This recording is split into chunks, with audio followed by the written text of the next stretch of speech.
ఇద్దరు బలమైన నాయకులు. ఒకళ్ళు ఒక రాష్ట్రాన్ని పరిపాలించేసారు. ఇక మరొకరైతే దేశాన్నే పరిపాలించారు. కానీ ప్రజా తీర్పు ముందు, ప్రజల ముందు ఎవరైనా సరే తలొగ్గాల్సిందే, ప్రజా తీర్పుని గౌరవించాల్సిందే. అలాంటి నాయకులను ఇప్పుడు మనం ఒక ఇద్దరిని చూస్తా ఉన్నాం. ఓటమి దిశగా రాష్ట్ర ముఖ్యమంత్రి వైఎస్ జగన్మోహన్ రెడ్డి, మరి అదే ఓటమి దిశగా కూడా నరేంద్ర మోడీ, దేశ ప్రధాని నరేంద్ర మోడీ అంటే ఏ రేంజ్ లో ప్రజలు తీర్పిస్తున్నారో ఒకసారి చూడండి. మరి ఫలితాలు అల్టిమేట్ గా సాయంత్రం వరకు ఎవరైనా గెలవచ్చు గాక, బట్ ఇప్పటికి మనకు వచ్చిన అప్డేట్స్ ఎవరైనా గెలవచ్చు గాక, కానీ మరి ఎందుకు రౌండ్ కి ఫలితాలు మారుతున్నాయి? ఇంత గొప్ప నాయకులు, మేము రాష్ట్రాన్ని పరిపాలించేసినాం, దేశాన్ని అద్భుతంగా తీర్చిదిద్దేసినాం అనేటువంటి నరేంద్ర మోడీ గారు అంటే ప్రధానమంత్రి గారు. ప్రస్తుతం ప్రధానమంత్రి అంటే దూసుకుంటూ వెళ్ళాలి, వెనక్కి ముందుకి ఈయన ఇలా వస్తున్నాడు. జగన్మోహన్ రెడ్డి అసలు నేను పులి సింహం అంటే అసలు దరిదాపుల్లో లేకుండా నిలబడి ఈయన మరి ఎందుకు ప్రజలు వ్యతిరేకిస్తా ఉన్నారు అనేది ఒక పెద్ద చర్చనీయాంశంగా దేశవ్యాప్తంగా కూడా ఇప్పుడు మనం చూసుకున్నట్టయితే వారణాసిలో రెండో రౌండ్ లో మనం చూసుకున్నట్టయితే అజయ్ రాయ్ దగ్గర 6,000 ఓట్ల వెనకొచ్చేసిండు నరేంద్ర మోడీ అని అంటే ఉన్న పోస్టల్ బ్యాలెట్ నుంచి ప్రతి రౌండ్ కూడా పెరగాలి కానీ తగ్గకూడదు, భారీ మెజారిటీ తీసుకుపోవాల్సిన వ్యక్తి విషయం ఉంటది. మరి ఈయన కూడా పోటీ చేసిండు వైఎస్ జగన్మోహన్ రెడ్డి. ఈయనంతే ఇప్పుడు ఈయన మీద ఆధిక్యంతో 4,000 ఓట్ల ఎక్కువతో బీటెక్ రవి ఉన్నారని మనకు తెలిసింది. అదేంటి ముందు పులివెందుల, అసలు రాయలసీమ పులివెందుల అంటే వైఎస్ కుటుంబానికి ఒక మంచి పేరు. కానీ అలాంటిది సీఎం గా చేసిన వీళ్ళ కుటుంబంలో వీళ్ళ నాన్నగారు, వీళ్ళ బాబాయ్, వీళ్ళందరూ మంత్రులు అందరూ చేశారు.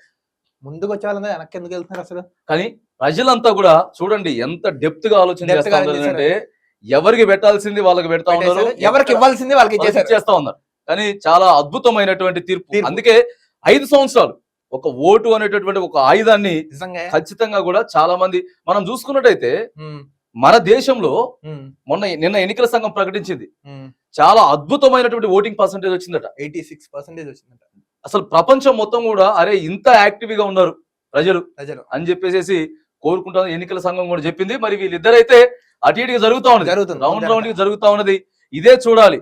ఇప్పుడు సరే డాక్టర్ బాబాసాహెబ్ అంబేద్కర్ రాజ్యాంగంలో పొందుపరిచిండు, ఓటిచ్చిండు, 5 సంవత్సరాల తర్వాత తీర్పులు మారడం అనేది చాలా అద్భుతమైనటువంటి ఒక పదునైన ఆయుధం అది మనకు ఓటు అనేది. ఒక లేకపోతే ఇంకా ఎక్కువ సంవత్సరాలు పెట్టుంటే మేమే అంతా ఇది చేసేస్తాం, లేకపోతే ఒక్కరికి అధికారం ఉంటే అసలు ఓటు అనేది లేకపోతే ఈ దేశంలో ఉంటున్నాం. ఒకసారి ఊహించు, చాలా దారుణమైన పరిస్థితి ఉండేది. చూడండి బెంబేలెత్తిపోతాం, ప్రధానమంత్రి లాంటి భయపడుతున్నాడు అర్థం చేసుకుని ఓటుకుని ఎంత పవర్, ఎంత దారుణమైనటువంటి పరిస్థితి. మన ఆ ఓటుకుని అమ్ముకుంటాం మనం, కానీ ఆ ఓటు విలువ వాళ్ళకి తెలుసు. ఒక్క ఓటు ఆయన ఎవరు, అటల్ బిహారీ వాజ్పేయి ఓడిపోయాడు ఈ దేశంలో. సరే ఇప్పుడు బీజేపీ పార్టీ ఎన్డీఏ కూటమి అధికారంలో ఎక్కువ సీట్లు మెజారిటీ వచ్చినా ఒక నరేంద్ర మోడీ ఓడిపోయిన అనుకున్నాం, ఓడిపోయినా కూడా ఎంత దారుణంగా ఉంటుంది. బీజేపీ వచ్చి నరేంద్ర మోడీ ఓడిపోతా అది ఇలాంటి పరిస్థితులు. మరి గతంలో 5 సంవత్సరాల క్రితమే నీకు 151 సీట్లు ఇచ్చారు వైఎస్ జగన్మోహన్ రెడ్డికి, 23 సీట్లు పార్లమెంట్ ఇచ్చారు, 23 ఇచ్చేసారు అంటే 25కి. మరి ఈ రోజు కేవలం సీటు కూడా ఇవ్వలేదు. 151 సీట్లు పోయినసారి వస్తే మళ్ళీ 5 ఏళ్ళు తిరిగేసరికి ఎన్ని సీట్లు? 23 సీట్లు, 23 సీట్లకి కైవసం అయిపోయింది. అని అంటే ఈ 5 సంవత్సరాలు ప్రజలు ప్రభుత్వాన్ని మరి ఎంత అబ్జర్వేషన్ చేశారు, ఎంత విస్తుపోయి ఉన్నారు ఆంధ్ర రాష్ట్ర ప్రజలు. సరే ఏదేమైనా కానీ చాలా విజ్ఞతతో వెయిట్ చేశారు. డబ్బులు ఇచ్చినా అన్ని తీసుకున్నా వాళ్ళు చేయవలసిన వాళ్ళు చేశారు. అందుకే అధికారం శాశ్వతం కాదు. అధికారం శాశ్వతంగా నీకు 5 సంవత్సరాలు అధికారం వచ్చినప్పుడు ఖచ్చితంగా నువ్వు ఎప్పుడైతే ప్రజల కోసం మంచి చేయగలుగుతావు అప్పుడు ఖచ్చితంగా గెలిచేటటువంటి ఆస్కారం ఉంటది. ప్రజల మనసులో సుస్థిర స్థానాన్ని ఏర్పరచుకోవాలి ఎవరైనా సరే. ఎప్పుడైతే నీ ఇష్టం వచ్చినట్టు దందాలు చేసుకుంటా, లేకపోతే ఇంకోటి చేసుకుంటా, పొగరు ఎక్కడ ఈ అహంకారం ధోరణి దొరతనం అయితే ఎప్పుడైతే వచ్చిందో అతపాతాలకు పడిపోతుంది. ఎవరైనా కావచ్చు. మనం తెలంగాణ రాష్ట్రంలో కూడా చూసుకున్నట్టయితే కేసీఆర్ 20 సంవత్సరాలు కొట్లాడిండు. కేసీఆర్ ఎందుకు ఓడిపోయాడు అంటే అహంకారం వల్ల ఓడిపోయాడు, అభివృద్ధి వల్ల కాదు. సరే ఏదేమైనా కూడా అంటే పెద్ద నాయకులు ఎవరైనా రాష్ట్ర ముఖ్యమంత్రిని, నేను దేశానికి ప్రధానమంత్రిని అని ఎన్నుకుంటూ లోపలికి వెళ్ళిన తర్వాత బ్యాలెట్ లో తెలుస్తుంది. ఇగో సీక్రెట్ గా ఎప్పుడైతే మరి ఓటు పడుతుందో అప్పుడే ప్రధానంగా మరి ఇవన్నీ కూడా ఆలోచన ఇలా ఉంటుంది. ఈ ప్రజాస్వామ్య దేశంలో ప్రజా తీర్పు ఎవరైనా గౌరవించాల్సిందే. ఏ నాయకుడైనా సరే ప్రజలకు మంచి చేయకపోతే దిగాల్సిందే. ఇగో మంచి చేసినప్పుడు ఎక్కడైనా కావచ్చు, ఎక్కడైనా ఉంటాడు. కొన్ని లక్షల మెజారిటీ కూడా వస్తా ఉన్నది. కొన్ని ప్లేసులలో ఎంపీ సెగ్మెంట్లలో 1,50,000, 2 లక్షల మెజారిటీ కూడా వస్తా ఉన్నది. ఎప్పుడైతే అల్టిమేట్ గా ప్రజల కోసం కష్టపడతారో ఇగో వాళ్ళే గెలిచేటటువంటి ఆస్కారం ఉంటుంది. సరే రైట్, ఈ రోజు ప్రజా తీర్పు 2024 మరి ఇలా జూన్ 4th వచ్చే ఫలితాలలో ప్రధాని నరేంద్ర మోడీ మరి వైఎస్ జగన్మోహన్ లాంటి వ్యక్తులవి కూడా తారుమారు అయిపోతా ఉన్నాయి. రౌండ్ కి ఫలితాలు అటు అవుతా ఉన్నాయి, ఇటు అవుతా ఉన్నాయి.